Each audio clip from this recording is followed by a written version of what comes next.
Allez, débrief donc des qualifs qui déterminent la grille de la course sprint. Donc c'est Hamilton qui a fait le meilleur temps. On peut pas parler de pole position, hein, du coup c'est pas vraiment une pole. C'est la première place pour la course sprint du coup, sur la grille. Verstappen deuxième, Bottas partira troisième, Charles Leclerc quatrième, Perez cinquième devant Norris, Ricciardo. Les deux équipiers très très proches chez McLaren, ça fait plaisir. Russell, incroyable, huitième, encore sur sa Williams. Il fait des miracles, Georges. Sainz devant Vettel dans le top 10.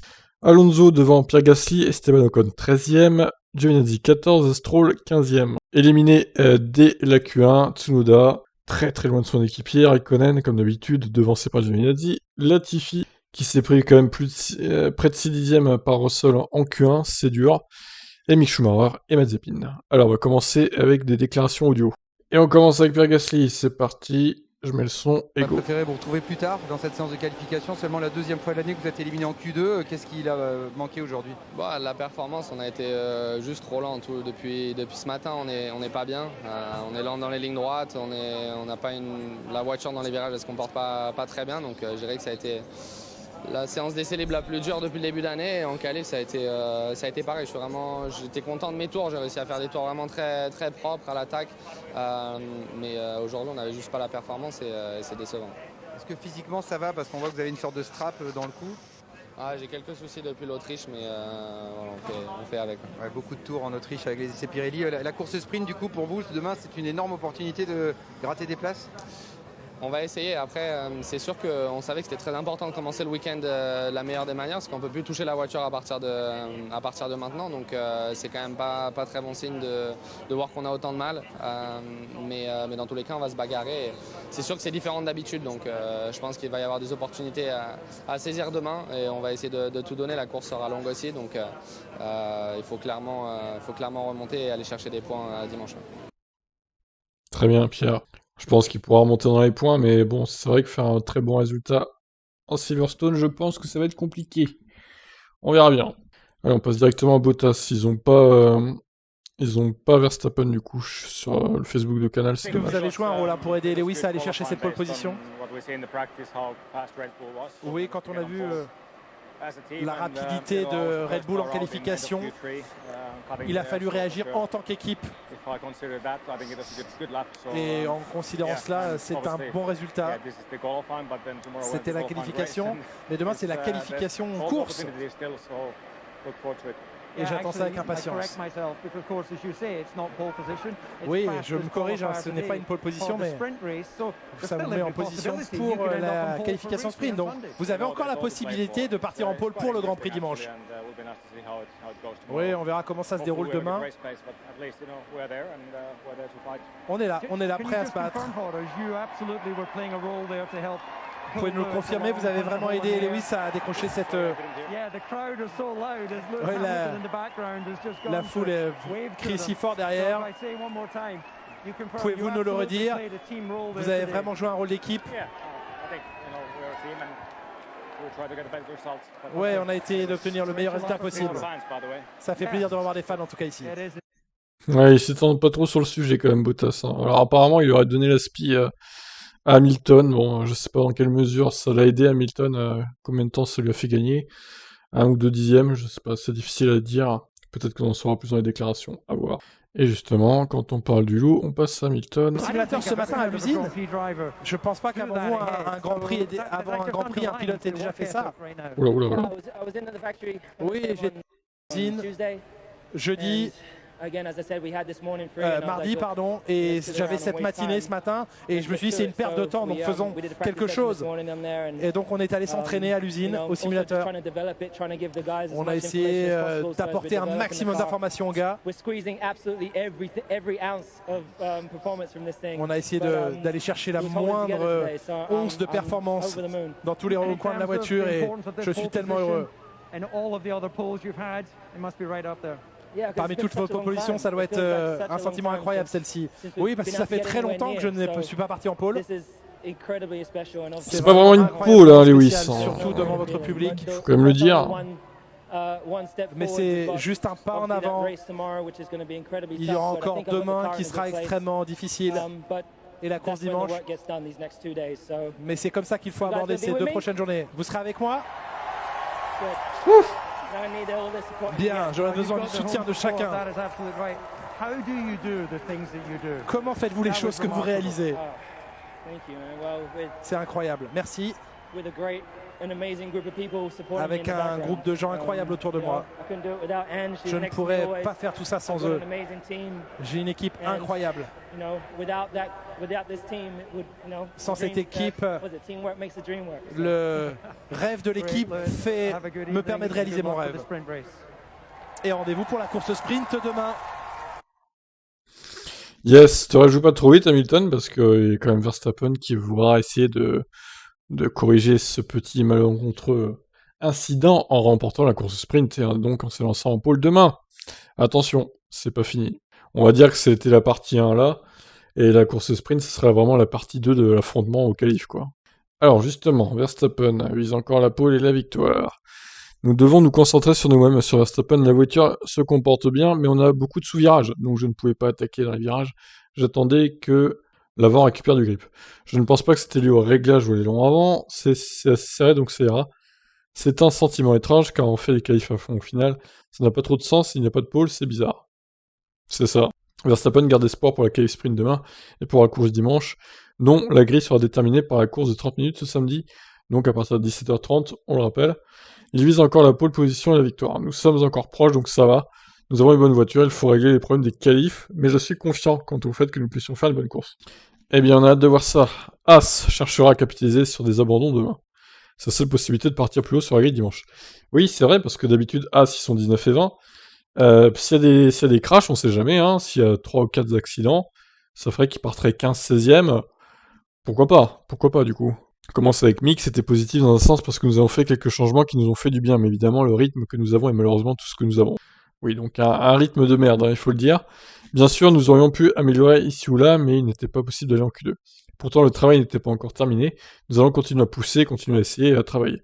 C'était intéressant de voir à quel point tout le monde était enthousiaste à l'idée d'essayer quelque chose de nouveau, et je suis impatient de voir comment se dérouleront les qualifs sprint.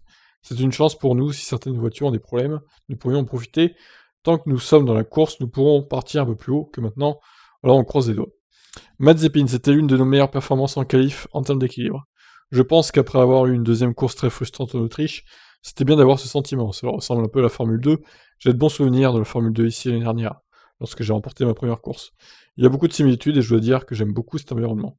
En général, j'aime beaucoup la façon dont se déroule le week-end, et je pense que vous avez juste besoin de voir combien de personnes sont venues pour un vendredi. Je n'ai jamais vu ça auparavant de ma vie, donc c'était vraiment cool d'être en piste. Et oui, comme en Formule 2, il y aura 2 courses, donc ça va lui rappeler la bonne époque, à Nikita. Alors, un autre héros, Russell, premier attaqué en qualif sprint, 8ème, donc il va s'élancer demain. Georges, c'était mon meilleur résultat absolu en qualif. À Silverstone devant mon public se félicite Russell, c'est un feeling très spécial. Je pouvais les voir sauter et m'encourager à chaque tour. Je suis sûr que c'est la même chose pour Lando. Nous n'avons jamais expérimenté cela, il y a eu 1 an et demi pendant lequel nous n'avons pas eu de fans. Revenir à guichet fermé dès le vendredi est un beau feeling. Bien sûr, le public vous fait aller plus vite, pardon. Il vous donne ce petit ressort en plus, ça aide. On a un sens de responsabilité d'être performant pour eux. On a une pression ajoutée que l'on cherche. Russell est habitué des départs prudents, lors desquels il fait attention de ne percuter personne. Il est souvent handicapé par le comportement de sa monoplace avec le réservoir plein, mais rappelle que la situation sera différente demain et est le premier d'attaquer. On doit attaquer. On arrive dans cette position qu'en mettant absolument tout sur la table. Si je vois une opportunité, je la saisirai. J'ai fait plus de 40 courses en F1, à chaque fois le carburant était maximal. Ici, on aura un tiers de la charge. C'est vrai, ça peut aussi changer la donne. Donc la voiture sera plus légère, le départ sera peut-être moins difficile. Allez, on enchaîne avec Tsunoda, victime du trafic toute la journée. Oui, alors bon, faut arrêter de mettre le trafic comme excuse, je pense. Le japonais semblait prêt à passer en Q2, mais un embouteillage dans le dernier virage au début de son tour lui a coûté près de 2 dixièmes dans le premier virage selon son équipe.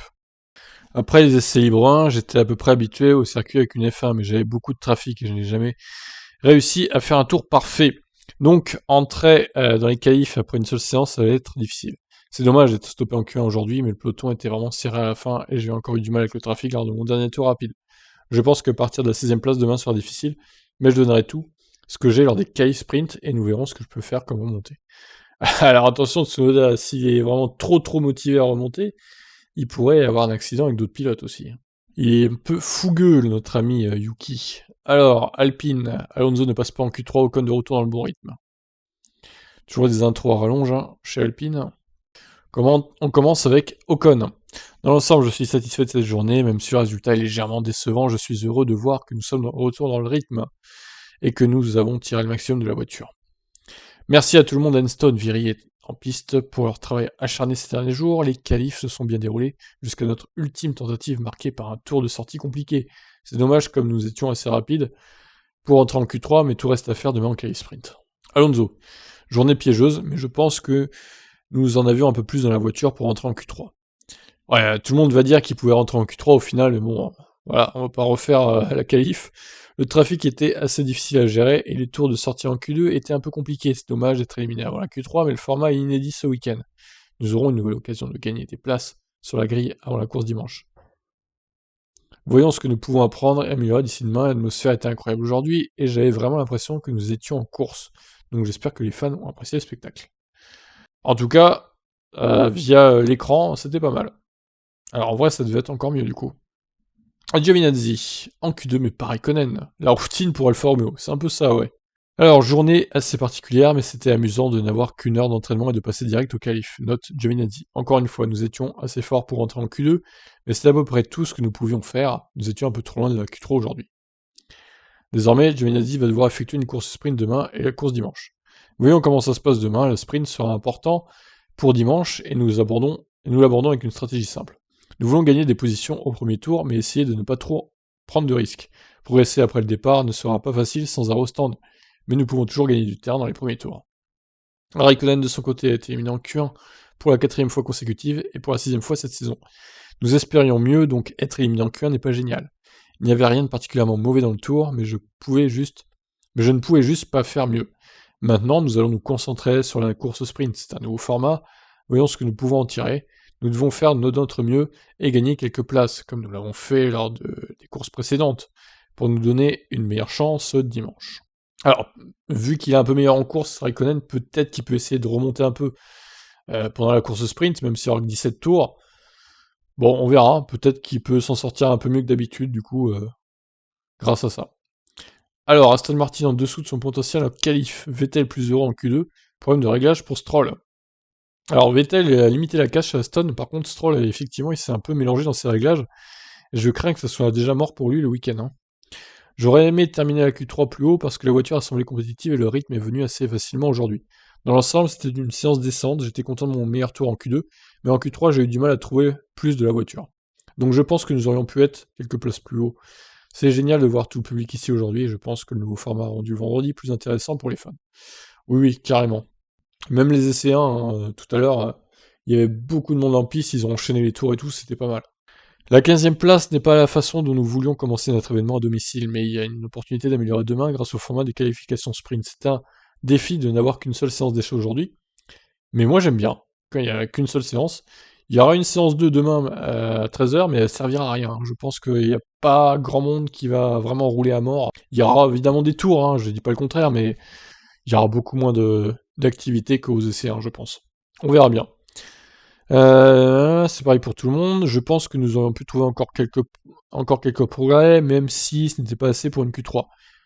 Ah oui, non, c'était même pas assez du tout, en fait. Là, t'es dernier de la Q2, mon gars, donc nous allons repartir ce soir et apprendre d'aujourd'hui pour nous assurer de maximiser la deuxième séance d'essai avant les qualifs sprint. Et on passe donc à Pérez. Il mise sur la course sprint après une qualif difficile. C'est le moins qu'on puisse dire. Pérez s'est complètement troué à ses qualifs. Heureusement que ça compte pas pour la course dimanche du coup. Même si au final il part 4ème, donc ça va. Je suis allé au large au virage 15 et mon meilleur tour est annulé, ce qui est dommage. Mais ce sont les règles et heureusement je n'ai perdu qu'une place. La 4ème place aurait été un peu meilleure, mais nous avons la qualif sprint pour remonter sur la grille dimanche. Il y a encore beaucoup en jeu. Ah, il est 5ème du coup, ok. Nous avons grandement amélioré la voiture au fil de la journée, mais j'ai trouvé un peu de différence sur l'équilibre en fin de Q3. Je n'ai pas pu en tirer le maximum. J'ai hâte d'être à demain, car ce sera intéressant de voir ce qui se passera avec le nouveau sprint et quel progrès nous serons capables de faire durant cette course. On passe à McLaren. Ricciardo a battu de 2 millièmes à peine par Norris et déçu. Il pensait pouvoir être 4ème à la place de Leclerc. Ouais. Alors ça aurait été fort, hein. S'il avait été 4ème, j'avoue. c'était définitivement une meilleure journée. C'était mieux, mais je me suis un peu frustré car j'ai l'impression qu'il y en avait un peu plus. Je pense que nous avions un peu plus à sortir lors de la dernière manche. Leclerc, qui s'est qualifié 4ème, était moins d'un dixième de seconde plus rapide que la paire de pilotes McLaren. En regardant les temps, je pense que Charles était peut-être à ma portée, honnêtement. J'ai l'impression que c'était réalisable. En regardant les dernières séances de qualif, c'est sûr, tout le monde se dira c'est beaucoup mieux pour Daniel, c'est le cas. Oui, c'est vrai. Mais c'est peut-être pour ça que je suis frustré, parce que j'ai l'impression qu'il y en avait encore plus aujourd'hui. Je suis un peu déçu. Ah, il se rattrapera demain. En fait, j'ai vraiment aimé avoir une seule séance d'essai libre et aller directement en qualif. Nous l'avons eu plusieurs fois l'année dernière à Imola et au Nürburgring à cause de la météo, et il faisait frais. Cela vous fait juste avancer. Alors, qui sait à quoi ressemblera demain avec les essais libres 2 et les qualifs du sprint? Les qualifs du sprint. Ok, cette traduction. Jusqu'ici, tout va bien. Norris. Ce n'était pas le plus facile, bien sûr, à propos du format de week-end, mais c'était un beau défi, et j'ai l'impression que nous sommes sortis d'aujourd'hui avec le meilleur résultat possible. J'avais l'impression d'être toujours un peu en retrait par rapport à Daniel lors de cette qualif, puis j'ai réussi à tout mettre en place pour la Q3. Ça a été une journée difficile avec le vent. Ce n'est pas facile d'obtenir le tour parfait, je suis un peu surpris de la 6ème place. Mais bien sûr, j'en suis très content. Et nous allons finir avec Ferrari. On n'a pas eu Latifi, hein, mais bon, excusez-moi. Hein. C'est pas très grave, au pire. On s'en passera. Pauvre Latifi, à chaque fois il passe à l'as. Alors, on commence du coup avec Carlos Leclerc. J'ai aimé ce format, j'ai apprécié le fait que nous ayons peu de préparation, les pilotes ont donc moins de temps pour étudier les données et doivent être prêts immédiatement. C'est vrai. Maintenant, nous devons nous concentrer sur la course sprint de demain et j'espère que nous ferons un bon travail. Je n'ai pas parlé trop vite. Voyons comment ça se passe demain. Nous allons tous dans l'inconnu. Nous avons les EL2 pour essayer de préparer la course sprint aussi, bien que possible, et puis nous verrons ce que nous pouvons faire. De son côté, Sainz a fini plus loin, voire bien plus loin, à la 8ème place seulement. Heureusement, il peut se rattraper demain pour les qualifs sprint. J'ai eu un bon feeling avec la voiture en Q2 aujourd'hui, j'ai réussi à faire un tour en 1.26.8 qui aurait été suffisant en Q3 pour être dans le top 5. Mais ensuite, pour une raison quelconque en Q3, la piste s'est améliorée, le vent s'est levé un peu, et je n'ai pas pu retrouver le temps que j'avais fait en Q2. Il faut donc l'analyser, quelques petites frayeurs ici et là, sur le tour avec un peu moins d'adhérence que prévu, quelque chose à analyser parce que le tour en Q2 aurait été suffisant pour être dans le top 5. Ah, c'est ballot hein, pour Sainz. Ce n'est pas une limite pour nous, c'est la même pour tous, donc nous sommes tous dans le même bateau. Je pense que nous avons de bonnes chances d'attaquer demain, nous devons voir ce que nous pouvons faire pour gagner quelques places, car je pense que la voiture aurait pu être dans le top 6 au moins, donc nous verrons bien. Cependant, Carlos Sainz rappelait hier qu'avec leurs problèmes de gestion des gommes, les Ferrari pourraient bien souffrir même pendant une course de 30 minutes. Oh. Ah oui, alors là, par contre, si Ferrari est hors du top 10 à l'issue de la qualif sprint, de la course sprint, moi j'aime pas trop parler de qualif sprint, c'est plutôt une course, hein, ça reste une course, donc disons course sprint pour le coup. Le plus exact, ce serait une course qualificative sprint, mais bon, c'est un peu long à dire, quoi. Donc voilà, écoutez, on verra si Ferrari chute dans le peloton au bout de 30 minutes, ça serait quand même terrible pour la marque italienne. Mais bon, voilà pour ce petit résumé des qualifs. Et ils ont parlé aussi des essais 1, bon, format de week-end un peu inhabituel, donc voilà. Eh bien, je vous laisse réagir et je vous donne rendez-vous 13h demain pour les essais 2 sur Tip Stories en live. Bye bye.